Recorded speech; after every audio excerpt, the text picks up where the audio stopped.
네, 여러분, 벌써 마지막 시간이네요. 컨퍼런스 많이 즐기셨습니까? 많은 도전과 또 은혜가 되는 시간이었기를 축복합니다. 마지막 시간에는 지금 여기 선교의 시대라는 말씀을 가지고 여러분들을 축복하고 또 선교지로 파송하는 그런 시간을 가지려고 합니다. 지금 여기 선교의 시대라고 하는 제목은 여러 가지 선교적인 의미를 함축하고 있습니다. 여기라고 하는 것은 우리가 서 있는 곳이 선교의 현장이라는 거죠. 선교지가 따로 있고 우리의 삶이 따로 분리되어 있는 것이 아니라 선교라고 하는 것은 우리 삶의 영역이 확장되는 것을 의미합니다. 우리가 밟는 땅, 우리 삶의 바운더리가 다 선교지라고 하는 것을 의미하고 있고요. 선교의 시대라고 하는 것은 지금이야말로 2000년 기독교 역사 가운데 가장 활발하게 또 가장 긴급하게 선교가 이루어져야 되는 그런 시대를 살고 있기 때문입니다. 자, 그런데 지금이라고 하는 단어가 있습니다. 저는 이 지금이라고 하는 단어가 선교에 있어서는 아주 중요한 단어라고 믿습니다. 왜냐하면 그 선교에는 시대적인 어떤 필요들이 있기 때문에 그렇습니다. 선교적 과업은 모든 시대마다 동일한 모습으로 나타나는 것이 아닙니다. 우리 하나님이 하시는 역사를 보면 각 시대마다 그 시대에 필요한 과업들을 하나님께서 풀어가십니다. 모세의 때에 가장 긴급한 시대적 과업이 있었다면 출애굽하는 것이었고, 엘리야의 때에 가장 중요한 시대적 과업이 있었다면 그것은 갈멜산에서 바알을 섬기는 우상 숭배를 척결하는 것이었을 것입니다. 또 종교개혁 당시에 가장 시급한 그런 선교적 과업이 있었다면 그것은 구원이 무엇인지를 다시 회복하는 것이었겠죠. 자, 이렇듯이 각 시대마다 그 시대가 감당해야 되고 해결해야 되는 시대적인 과업이 있습니다. 그래서 선교는 변화를 읽고 시대적인 키워드를 읽는 것이 무엇보다도 중요합니다. 그렇지 않으면 어떤 실수를 하게 되냐면 이 엘리야의 때에 홍해가에 가서 어슬렁거리는 실수를 하게 됩니다. 아니, 엘리야의 때는 갈멜산에 가야 되는 것인데 엘리야의 때에 홍해가에 가서 어슬렁거리고 있으면 물어볼 거예요. 여기서 뭐 하십니까? 여기서 옛날에 홍해가 갈라졌습니다. 하나님이 역사하셨습니다. 참 어색한 얘기지요. 그거는 모세의 때의 얘기고 엘리야의 때에는 아무리 홍해가에 가서 어슬렁거려도 할 일도 없고 또 하나님의 역사도 없습니다.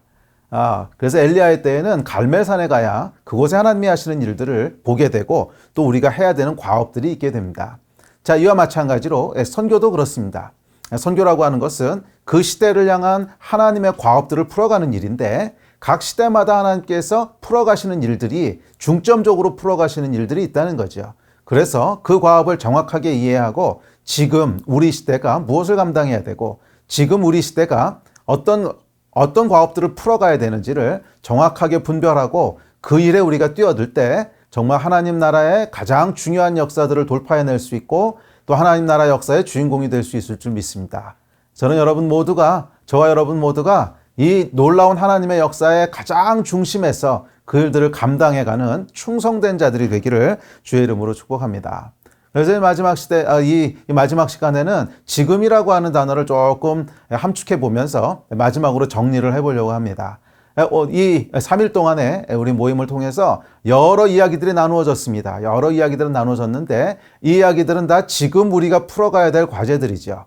그래서 이 과제들을 이 시간에는 마지막으로 이 컨퍼런스를 종합하면서 그 과업들이 어떤 과업들이 있는지 조금 정리를 해보면서 저희가 앞으로 이런 일들을 감당해 나가는 그런 주의 사람들이 되기를 기대해 봅니다. 자, 이 선교에 있어서 변화라고 하는 것을 이해하는 것은 참 중요한 것은 세계가 계속 변화하고 있기 때문에 그렇습니다. 그래서 지금 또는 시대적인 이해가 필요한 것이죠. 이 세계는 정지되어 있는 것이 아니라 계속 변화합니다. 그래서 신학과 선교는 조금 다른 점이 있는데 신학은 변하지 않는 하나님에 대한 연구죠. 그래서 500년 전 하나님, 1000년 전 하나님이 여전히 그 하나님이십니다.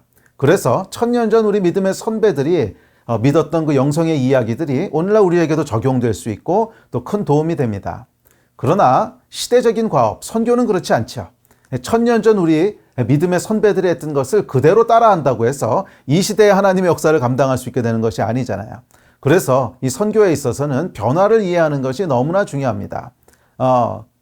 그리고 이 변화라고 하는 것은 크게는 3가지 지역에서 일어나는데 첫 번째는 미션 필드도 계속 변화가 일어나고 있고요. 또 선교사를 보내는 missionary sending country 또는 교회들에도 역시 변화가 계속 일어나고 있습니다. 또 선교 그러니까 복음을 전하는 매체도 계속 바뀌고 있죠. 그래서 옛날에 사도 바울 때는 걸어 다니면서 복음을 전했다면 종교개혁 때는 이제 구텐베르그의 인쇄술에 의해서 책이라고 하는 것이 중요한 그런 매체가 되었고, 또 항해술이 발달하면서 18세기, 19세기에는 배를 타고 먼 곳까지 하나님의 말씀을 나눌 수 있게 됐고, 이제 오늘날은 비행기를 물론 타고 다니지만 지금은 비행기 정도가 아니라 비대면 사회로 들어가면서 거리라고 하는 것이 의미가 없어지는, 실시간으로 전 세계가 다 연결되는 이런 시대를 살고 있습니다. 자, 이렇게 매체라고 하는 것도 계속 변화가 일어나고 있기 때문에 이 세 가지 변화를 다 우리가 이해할 때 이 시대적인 과업을 어떻게 감당해야 될지를 볼 수 있게 될 줄 믿습니다. 자, 먼저 그 선교지에서 꼭 선교지만이 아니고 요즘은 선교지 전방 후방 구분이 없는데요. 하여간 우리가 일을 해야 되는 그 필드, 그것이 한국이 될 수도 있고 또 멀리 중동이 될 수도 있고 아프리카도 될 수 있지만, 하여간 우리가 해야 되는 어떤 대상 지역에 변화들이 일어나고 있는데, 특별히 이 21세기 일어나고 있는 변화들을 몇 가지로 요약해 보면, 첫 번째로 우리가 기억해야 될 것은 이슬람의 부흥이라고 하는 사실입니다. 이것은 부인할 수가 없습니다. 숫자만 보더라도 이슬람은 엄청난 속도로 부흥하고 있습니다. 사실 2000년 이전까지만 하더라도 이슬람 또는 무슬림들에 대해서 별로 많이 들어볼 기회가 없었고, 그런 사람들이 저기 어디 사는가 보다 하는 이 정도로 인식하고 있었는데, 9.11 사건을 기점으로 해서 이슬람 사회와 서구 사회가 굉장한 만남 또는 만남이라기보다는 충돌이 일어나고 있죠. 그래서 지금은 이슬람에 대한 이야기들이 먼 이야기로 들리지 않고 바로 옆에서 일어나는 일들이고, 또 세계 뉴스의 한가운데 빈번하게 이슬람에 대한 이야기들이 등장하고 있습니다. 자, 그렇듯이 또한 통계를 보게 되면 기독교의 성장률과 이슬람의 성장률을 비교를 해보면 이슬람이 약 2배 정도 빠른 속도로 성장을 하고 있습니다. 그래서 이슬람의 더블링 타임, 2배가 될 때까지 걸리는 시간이 약 27년인데 기독교는 54년이 걸립니다. 그리고 지난 10년 동안의 성장률을 봐도 그 기독교는 14.5%인데 이슬람은 23.5%를 성장했습니다. 그러니까 거의 2배 속도로 성장하고 있다는 거죠. 그래서 지금은 우리가 이슬람이라고 하는 것을 도외시한다면 아마 굉장히 중요한 선교적인 그런 과업들을 놓치게 될 겁니다. 특별히 2011년부터 시작된 시리아 내전 사태로 인해서 많은 난민들이 발생했죠. 그래서 이 난민들을 어떻게 섬길 것이고 난민 문제를 어떻게 해결할 것인가 하는 것이 비단 선교적인 과제일 뿐만이 아니라 전 세계적으로 아주 중요한 과제로 등장하고 있습니다. 그래서 이슬람과 연결된 이 난민이라고 하는 것은 어떻게 보면 하나님께서 우리에게 주신 선교적인 과업이라고 믿습니다.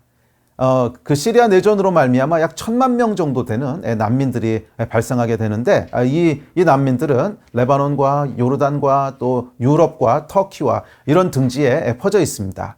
그리고 이 난민들은 지금 얼마든지 우리가 만날 수 있는 곳에 나와 있습니다.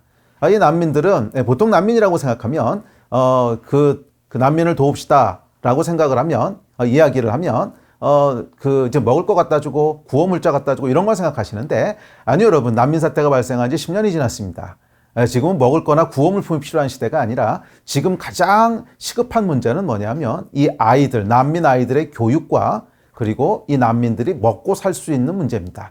이 두 가지 문제를 어떻게 해결할 것인가. 그래서 사실은 난민 아이들의 교육은 어떻게 우리가 교육, 양질의 교육을 또 이 크리스찬의 성경적 가치가 들어있는 교육을 이 아이들에게 제공해 줄 수 있을 것인가 하는 게 중요한 토픽이고요. 두 번째는 먹고 사는 문제입니다. 이 난민들 같은 경우에는 특별히 아이들이 제대로 교육을 받지 못하기 때문에 성장을 해서도 제대로 된 직업을 가질 수가 없습니다. 그래서 이 아이들에게 직업을 교육하고, 근데 직업 교육하는 것으로 끝나는 것이 아니라 먹고 살 수 있는 비즈니스를 창출해 줘야 됩니다. 그래서 어떻게 보면 이 난민 문제만큼 이 비즈니스 에즈 미션, 뱀의 그 역할이 절실한 부분은 좀 없다고 생각합니다. 지금 뱀이 가장 집중할 수 있는, 또 시대적으로 해결해야 되는 과제 중에 하나는 이 난민들을 어떻게 먹고 살 수 있게 해줄까 하는 문제라고 믿습니다. 그곳에 새로운 비즈니스들이 필요하고요. 새로운 비즈니스 훈련도 필요하고요. 이 일을 통해서 1000만이나 되는 난민들이 먹고 살 수 있는 문제들을 해결해 주는 것, 이 시대적으로 아주 중요한 과업입니다. 그리고 이 일을 통해서 하나님께서 많은 영혼의 구원을 이루실 줄로 믿습니다. 지금 난민을 섬기시고 있는 선교사님들의 일관된 보고가 있는데 그것은 뭐냐면 추수가 일어났다는 보고입니다. 난민이 되면서 마음이 가난해지고 또 이슬람에 대한 어떤 회의들이 찾아오면서 그리고 지난 10년 동안에 정말 꾸준히 도와준 사람들은 크리스찬들밖에 없어요. 현장에 가보면 그렇습니다. 크리스찬들 외에는 아무도 도와주지 않습니다. 처음에 잠깐 와서 사진 찍고 갈 수는 있지만 꾸준히 도와주는 사람들은 크리스찬들밖에 없어요. 그래서 이런 이제 과정들을 통해서 이 난민들 사이에 복음에 대한 수용성이 아주 높아져 있고 또 복음에 대해서 많은 관심들을 보이고 실제로 많은 개종자들이 나오고 있습니다. 그래서 아랍 무슬림들 사이에서는 한 번도 상상해 볼 수 없었던 그런 구원의 역사들이 일어나고 있다고 하는 것이 모든 선교사님들의 일관된 보고입니다. 지금 하나님께서 난민들 가운데, 특별히 무슬림들 가운데 새로운 역사를 행하고 계십니다. 그리고 그곳의 가장 큰 필요는 사실은 비즈니스적인 필요예요. 그래서 그곳에 어떻게 새로운 비즈니스를 시작할 것이고 어떻게 이들을 먹일 것인가 하는 것이 앞으로 10년 뒤, 20년 뒤 우리가 살아갈 미래를 결정하게 될 겁니다. 한 10몇 년 전에 이라크 전쟁이 끝났을 때 이라크에 계신 미국 선교사님 한 분이 전 세계에 이메일로 기도 편지를 보내신 것이 있습니다. 저한테도 한 통이 왔었는데요. 그 내용이 뭐였냐면 전쟁이 일어나면서 전쟁 고아가 300만 명이 생겼다는 거예요. 그래서 이들을 고아와 과부를 돌보라는 성경 말씀에 순종해서 교회가 이들을 돌보지 않으면 10년 뒤에 이들은 근본주의 무슬림들에 의해서 테러리스트가 될 것이고 세계는 굉장히 어려운 시대를 맞게 될 것입니다. 라고 하는 기도 편지였는데 그리고 정확히 10년이 지나고 나서 이라크 북부에서 IS가 시작되는 것은 결코 우연이 아닙니다. 이 IS가 시작할 수 있는 자양분이 됐던 것이 사실 고아들이거든요. 그래서 IS를 시작했던 아부바크르라는 친구가 그곳에 와서 고아들에게 소망도 없고 비전도 없는 친구들에게 비전을 던지기 시작합니다. 너희 어차피 돈도 없고 너희 어차피 미래도 없고 너희 배우지도 못했고 소망이 없지 않냐? 알라를 위해서 살아라. 그럼 우리가 월급도 줄 것이고 결혼도 시켜주겠다. 그래서 석유 판 돈 가지고 월급 주고 또 여자들 잡아다가 아내로 주고 그러면서 시작된 게 IS죠. 그리고 이 IS로 말미암아 정말 서구 사회가 굉장한 피해와 충격을 받게 됐습니다. 자, 그런데 UN 공식 통계에 의하면 지금 2019년 통계인데요. 공식 난민이 6,750만 명이 있습니다. 그리고 그중에 약 40% 정도가 아이들이고 고아라고 보고합니다. 고아라고 하는 건 물리적으로 부모가 없는 경우뿐만이 아니라 사회적 고아라고 해서 부모가 있지만 전혀 돌볼 수 없는 경우. 그게 약 3천만 명 정도가 됩니다. 300만 명의 고아들이 10년 뒤에 IS를 통해서 전 세계를 들었다 놨다 했다면 3천만 명의 고아들을 돌보지 않는다면 앞으로 10년 뒤에 어떻게 될까요? 그것은 어쩌면 우리에게 주는 경고인지 모르겠습니다. 10년 전에 이라크에는 전쟁 직후여서 저희가 손 쓸 수 있는 방법이 거의 없었다면 지금은 그렇지 않아요. 지금은 얼마든지 인들에게 다가갈 수 있습니다. 고아와 과부를 돌보라고 하는 성경 말씀에 우리가 순종할 때 이 3천만의 고아들을 통해서 어쩌면 테러가 아니라 복음의 물결이 일어나게 될 수도 있습니다. 이 아이들을 누가 섬길 것이고 이 아이들을 누가 돌볼 것인가 하는 것에 의해서 어쩌면 10년 뒤에 우리의 미래가 결정될 수도 있습니다. 지금 이 시대에 아주 중요한 그런 사역 중에 하나라고 믿습니다. 또한 두 번째로 살펴봐야 될 것은 국가 권력의 강화와 통제 사회로 들어가고 있다는 것입니다. 특별히 우리가 이 팬데믹 상황을 지나면서 우리도 피부로 느끼고 있죠. 과거에는 국가가 통제할 수 없던 그런 영역들까지 국가의 통제가 들어오기 시작하고 또 이런 것들을 경험하면서 사람들이 자연스럽다고 생각하는 그런 변화 가운데 있습니다. 이런 추세가 이어질 경우에 통제 사회로 들어가는 것은 피할 수 없는 어떤 그런 상황인지 모르겠습니다. 그래서 각 나라마다 통제가 더 강화될 것이고 우리는 그런 통제된 것들을 당연하다고 느끼는 사회를 살아가게 될 가능성이 상당히 높습니다. 자, 그런데 통제가 강화된다고 했을 때 가장 먼저 따라오게 될 이슈는 뭐냐 하면 사실은 선교지에서 비자 이슈입니다. 물론 다른 이슈들도 굉장히 많이 따라오겠지만 선교사님들 입장에서는 가장 시급한 것 중에 하나가 비자 이슈가 될 거예요. 그래서 합법적으로 그 나라에 머물 수 있는 이유가 없으면 아마 머물기가 상당히 힘들어질 겁니다.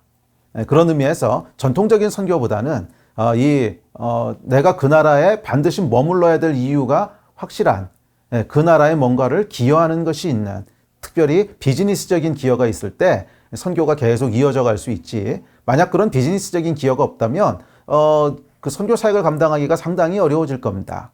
특별히 정말 선교가 필요한 지역에서 선교 사역을 감당하려고 할 때 이 통제 사회로 인하여 합법적으로 머무를 수 있는 그런 그 이제 비즈니스적인 필요가 더욱더 강화될 것입니다. 또 하나 우리가 생각해 볼 수 있는 것은 경제 문제입니다. 긴 시간 동안 우리가 코로나 팬데믹을 지나면서 지금은 각 나라들이 돈을 찍어내면서 사실은 경제를 그럭저럭 유지하고 있지만 뭐 사실은 우리가 그 돈을 찍어내서는 결국 경제 문제가 해결되지 않는다고 하는 것은 누구나 알고 있죠. 이것은 사실 거품을 키우는 것이고 이 버블이 언젠가는 부메랑이 돼서 돌아오게 될 텐데 경제적으로 쉽지 않은 시대로 들어가게 될 것은 쉽게 예측할 수 있습니다. 그런데 이 경제적으로 어려움이 오게 되면 그 다음으로 따라오게 되는 것은 뭐냐면 근데 이 경제적인 위기가 사실은 한두 나라에 해당하는 것이 아니라 글로벌하게 오게 되는 경제적인 위기지요. 그런데 글로벌하게 경제적인 위기가 오게 되면 전쟁의 위험성들이 높아지게 됩니다. 그 아마 1차 대전, 1차 대전, 2차 대전 직전의 경제 상황 지표들을 보면 지금 상황하고 굉장히 비슷한 것을 볼 수 있게 되는데 사실 경제적으로 예민해지게 되면 사실 나라들과의 관계도 예민해지지요. 뭐 사람도 그렇지 않습니까? 돈에 좀 여유가 있을 때는 뭐 그냥 웬만한 일 이렇게 넘어가다가도 경제적으로 아주 어려워지게 되면 작은 문제 가지고서 예민해지듯이 뭐 나라들과의 관계도 비슷하죠. 작은 문제를 가지고도 예민해질 수 있고 뭐 그러다 보면 전쟁의 위험성들이 높아지게 됩니다. 그래서 이 전쟁의 위험성 속에서 어떻게 하나님 나라의 역사를 감당할 것인가? 그 질문은 결국 가난한 자들, 또 환난 당한 자들, 난민들 이런 사람들에 대한 필요가 훨씬 높아지게 될 것입니다. 그래서 이 선교적인 이슈는 단순히 복음을 전하고 교회를 개척하는 것뿐만이 아니라 그곳에서 오갈 데 없는 사람들, 전쟁으로 말미암아 피폐화된 사람들, 그 사회 거기를 어떻게 도울 것이고 어떻게 그들을 다시 세울 것인가 하는 이슈가 굉장히 중요한 이슈가 될 것입니다. 그리고 이 이슈는 역시 비즈니스적인 선교와 맞물려 있습니다. 그래서 이 시대적인 요구는 비즈니스적인 필요들을 훨씬 더 많이 요구하게 될 것입니다. 가난한 자들을 어떻게 도울 것인가, 환난당한 자들을 어떻게 도울 것인가, 이런 문제들을 해결할 때 그곳에 이 하나님의 공의와 사랑과 함께 많은 선교적인 기회들이 열리게 될 것입니다. 그리고 실제로 그 전쟁을 겪었던 시리아라든지 이라크 같은 경우에 2019년도일 거야. 아마 19년도부터 국채를 발행하기 시작했는데 국채를 발행한다고 하는 것은 뭐냐면 이제 재건 사업을 시작하겠다는 뜻이죠. 그래서 시리아도 그렇고 또 이라크도 그렇고 전쟁으로 말미암아 많은 국가의 시설들이 파괴되고 이제 그랬는데 그것을 다시 재건하는 일을 시작하겠다는 뜻입니다. 그 이야기는 뭐냐면 재건의 기회들이 있다는 거예요.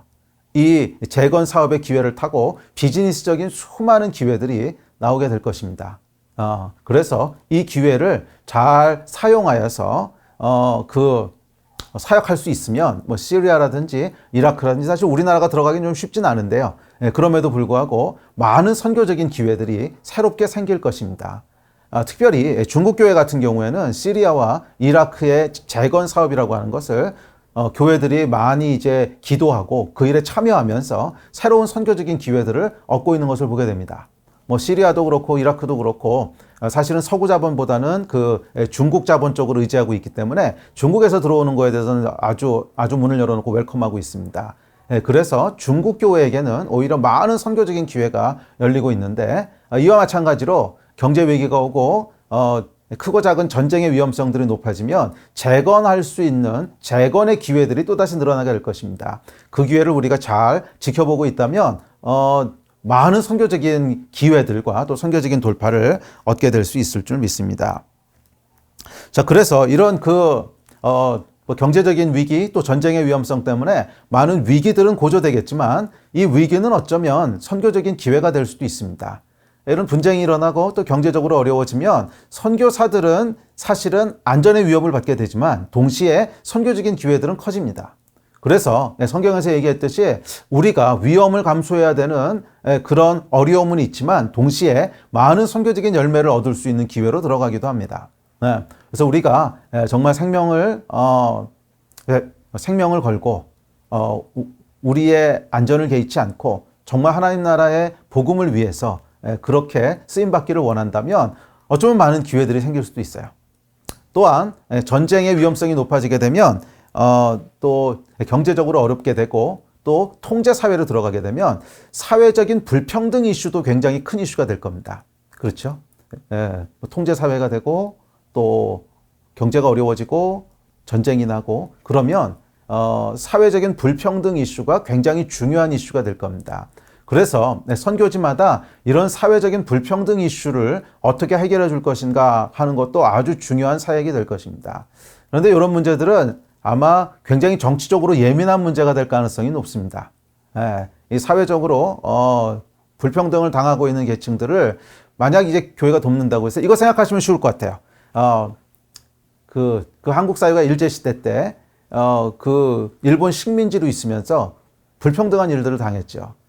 그때 많은 선교사님들이 들어오셔서 한국 편에 사회적 약자 편에 서주셨습니다. 그런데 이것은 정치적인 위험을 감수해야 되는 일이었어요. 일본 입장에서 볼 때는 아주 까탈스러운 일이었죠. 그래서 추방당하게 되고 또 어려움을 당하게 되고 뭐 그런 일들이 있었습니다. 그러니까 이거 비슷한 걸 생각하시면 아마 좀 이해가 될 것 같아요. 그래서 우리가 사회적으로 억압당하고 약한 자들 편에 서게 될 때 정치적으로는 어려움이 있을 수 있어요. 그러나 그 일제시대 때 많은 서양 선교사님들이 한국 편에 서주셨던 그것이 해방이 되고 나서 한국에 폭발적인 부흥이 일어나는 원동력이 됐습니다. 만약 그때 선교사님들이 그 약자고 그 소외된 자들 편에 서지 않고 만약에 힘 있는 분들 편에 섰다면 아마 해방되고 나서 해방과 동시에 쫓겨났을 거예요. 그러나 감사하게도 선교사님들이 한국 편에 서주셨기 때문에 해방이 일어났을 때 큰 부흥을 보게 됐습니다. 아마 선교지에서도 비슷한 일들이 일어나지 않을까 조심스럽게 예측해 봅니다. 사회적인 약자들 또 사회적으로 불평등을 당하는 자들 편에 선다고 하는 것은 지금 당장은 어떤 정치적인 위험성을 감당해야 될 수 있지만 나중에 이 불평등의 요소가 해소됐을 때는 큰 열매와 큰 부흥을 보게 되는 그런 그 초석이 될 수 있습니다. 그리고 어쨌든지 간에 성경에서 명령은 고아와 과부, 또 나그네 된 자, 소외된 자들을 돌보라고 했지 힘 있는 자들의 편에 서라 그런 적은 한 번도 없거든요. 그래서 우리가 이 시대에 사회적으로 약자들 또 억압당하는 자들 그들 편에 함께 설 때 어쩌면 우리는 좀 시간이 걸릴 수는 있어도 큰 열매를 볼 수 있는 그런 기회가 열리지 않을까 이렇게 생각을 합니다. 자, 그래서 하여간 이 시대의 중요한 키워드가 난민으로부터 시작해서 약자들 또 사회적으로 불평등을 당하는 자들 그런 자들에 대한 필요가 점점 증가하고 있다는 것입니다. 자, 두 번째, 선교 매체에 있어서도 역시 동일하게 변화가 일어나고 있습니다. 선교 매체가 뭐 과거처럼 배를 타고 다니는 시대는 물론 아니고요. 비행기 타고 다니는 시대도 이제 지나서 이제 인터넷을 타고 다니는 시대가 됐습니다. 비대면 사회로 들어가면서 우리가 뭐 이 거리라고 하는 뭐 장벽 자체가 없어지는 그런 시대로 들어가고 있죠. 자, 그래서 이런 시대를 살아가면서 과거에 가지고 있던 선교의 패러다임을 그대로 고수한다면 우리는 많은 것들을 놓치게 되고 어쩌면 실패하게 될 수 있습니다. 각 시대마다 선교적인 돌파를 이루었던 우리 믿음의 선배들을 보면 이런 변화들을 잘 이용하셨던 분들이에요. 변화들을 잘 이용하셔서 그 변화를 어떻게 하나님 나라를 위해서 사용할까 그것을 고민하셨던 분들입니다. 그래서 특별히 이 비대면 사회로 들어가면서 지금은 꼭 현장에 오랫동안 거주하면서 선교해야만 한다 하는 패러다임도 사실은 제고해 볼 필요가 있습니다. 물론 여전히 현장 선교사님들이 필요하지만 사실은 꼭 현장에 거주하지 않아도 이곳에서도 할 수 있는 일들이 얼마든지 늘어나고 있다는 거예요.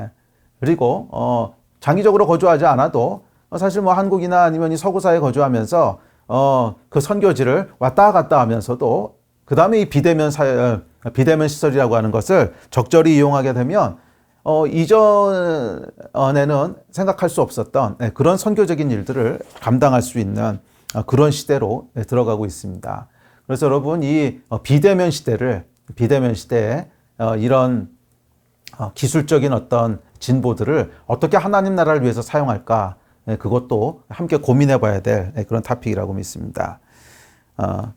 그리고 또 하나는 창의적인 사역의 필요성인데, 지금 이 시대의 또 하나의 키워드 중에 하나는 지식 접근의 용이성이라고 하는 것입니다. Easy access to information. 그래서 지금은 여러분 아무리 많은 지식이 있어도 네이버 지식 검색을 이길 수 있는 사람은 없습니다. 과거에는 정보를 많이 아는 사람이 리더였어요. 그 조선시대까지만 해도 뭐 천자문 외우고 뭐 외우고, 그래서 많이 외운 사람, 정보를 많이 가지고 있는 사람이 어떤 리더십을 발휘할 수 있는 이런 사회였다면, 지금은 아무리 많은 정보를 가지고 있어도 네이버 지식 검색 또 구글링을 이길 수 있는 사람은 아무도 없습니다. 그래서 지금 필요한 것은 많은 정보를 알고 있는 것이 아니라 정보를 창의적으로 사용할 수 있는 사람이 필요한 때입니다. 창의적으로 사용할 수 있는 사람이 필요한 때입니다. 그래서 지금은 과거에 해왔던 일들을 단순히 카피하고 반복하는 것에서 벗어나서 그것을 뛰어넘어서 뭐 과거에 했던 일들을 우리가 잘 숙지하고 알고 있어야겠지만, 그것뿐만이 아니라 지금 이 넘치는 정보 사회에서 어떤 정보들을 어떻게 창의적으로 이용할 건가 하는 일을 놓고 많이 기도해야 될 때라고 믿습니다. 우리 아이들을 교육시킬 때도 역시 창의적인 것들을 계속 발휘할 수 있도록 교육해야 되고, 또 우리가 선교적인 사역을 감당하고 또 비즈니스를 감당할 때도 계속 창의적인 사역들을 성령님께 구해야 된다고 믿습니다. 그리고 저는 이 창의력이야말로 하나님께 속한 속성이라고 믿습니다. 창조의 하나님이시잖아요. 창의력이야말로 하나님께 속한 속성이라고 믿습니다. 그래서 정말 성령님께 또 하나님께 창의적인 일들을 할 수 있게 해달라고 기도할 때 하나님께서 창조의 영을 우리에게 주셔서 창의적인 사역들을 할 수 있도록 도우실 줄 믿습니다. 자, 마지막으로 파송국에서 일어나고 있는 변화들이 있습니다. 파송국에서 일어나고 있는 변화 중에 여러 가지 변화가 있겠지만 주목할 만한 변화는 이 선교 중심축의 이동이라고 저는 믿는데, 선교 중심축의 이동이라고 하는 것은 뭐냐면 선교의 중심이 됐던 나라들이 계속 옮겨간다는 것이죠. 그래서 과거에 영국이 세계 선교를 주도하다가 이것이 미국으로 옮겨가고, 또 미국이 주도하다가 이제 한국으로 옮겨오고, 이런 식으로 그 주도하는 중심축들이 이동하고 있는 현상을 보게 되는데, 특별히 지금은 이제 이 한국에서부터 그 다음 주자들로 저는 선교 중심축이 이동해 가고 있다고 믿습니다. 그리고 다음 주자들은 뭐 중국을 비롯한 아시아에 있는 여러 국가들이라고 저는 확신합니다. 중국도 그렇고 몽골도 그렇고 필리핀도 그렇고 싱가포르도 그렇고 많은 나라들을 가보면 마치 80년대 한국을 보는 것 같은 느낌입니다.